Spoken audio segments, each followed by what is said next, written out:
أعوذ بالله من الشيطان الرجيم. بسم الله الرحمن الرحيم.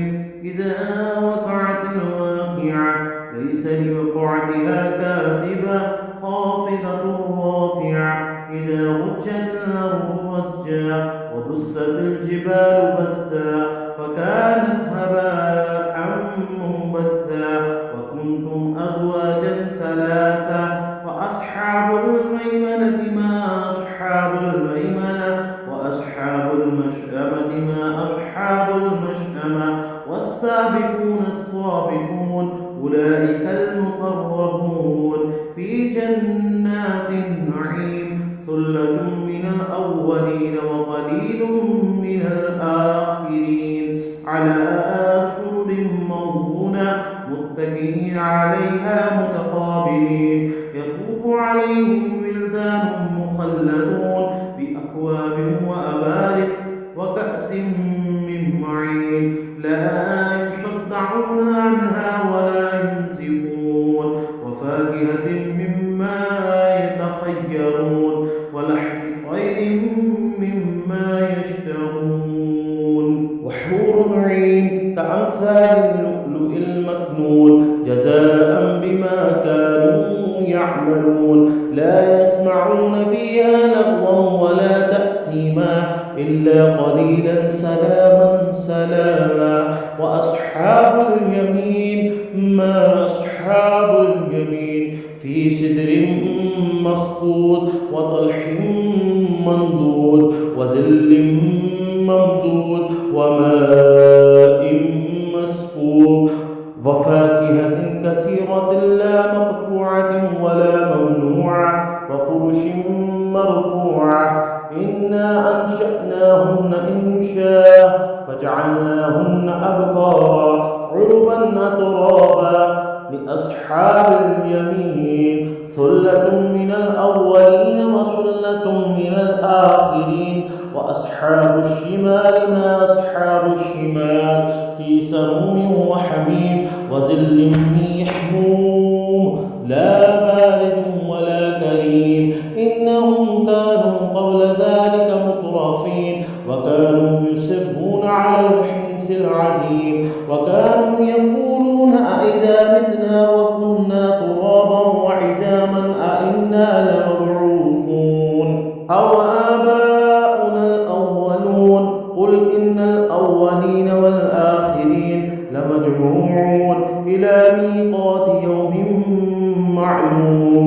ثم إنكم أيها الضالون المكذبون لآكلون من شجر من زقوم فمالئون منها البطون فشاربون عليه من الحميم فشاربون شرب الهيم.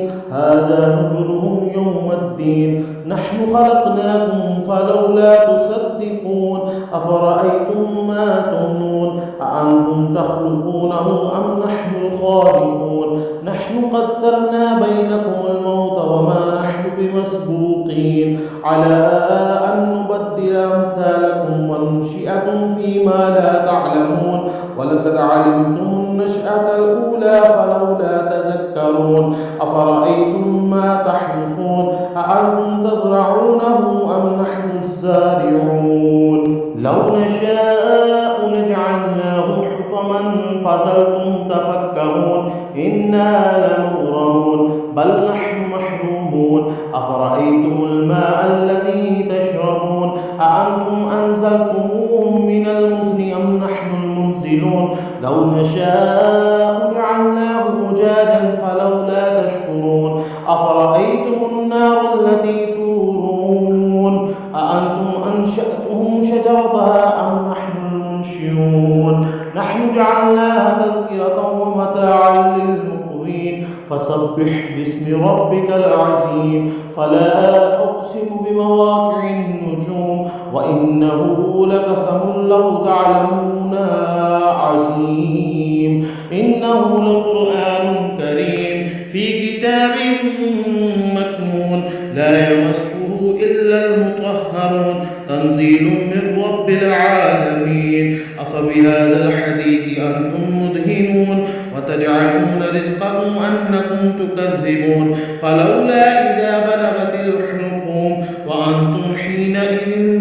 تنظرون ونحن أقرب إليه منكم ولكن لا تبصرون فلولا إن كنتم غير مدينين ترجعونها إن كنتم صادقين فأما إن كان من المقربين فروح وريحان وجنة نعيم وأما إن كان من أصحاب اليمين فسلام لك من أصحاب اليمين وأما إن كان من المكذبين الضالين فنزل من حميم وتصلية جحيم إن هذا لهو حق اليقين فسبح باسم ربك العظيم صدق الله العظيم.